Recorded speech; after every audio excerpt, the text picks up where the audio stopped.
எலியாவை போல எலிசாவை போல இன்னும் அதிகமாக இருப்போம். கர்த்தர் பெரிய காரியங்களை எல்லோரும் எளிமை நின்று ஜெபம் பண்ணுவோமா?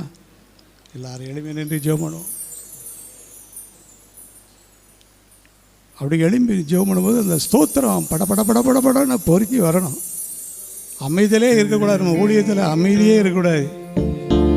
அல்லேலூயா, ஆமென். கர்த்தருக்கு முன்பாக நிற்க அழைக்கப்பட்டிருக்கிற நானும் நீங்களும் அப்படி நிற்போமானால் கர்த்தரால் பயன்படுத்தப்படுவோம். ஆமென், ஆமென். எல்லாரும் ஆண்டவருக்கு நன்றி சொல்லுவோம். ஆண்டவரை ஸ்தோத்தரிப்போம். எல்லாரும் கர்த்தருக்கு நன்றி சொல்லுவோம். கர்த்தருக்கு முன்பாக நிற்க அழைக்கப்பட்டிருக்கிற எலியா, கர்த்தருக்கு முன்பாக நிற்கபடி அழைக்கப்பட்டிருக்கிற எலிசா கர்த்தரால் பயன்படுத்தப்பட்ட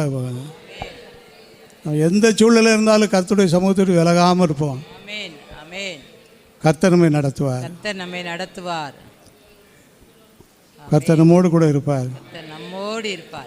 கடைசி நாட்களில் இந்த ஆவியை தேவன் நமக்கு அனுப்பும்படியாக கர்த்தர்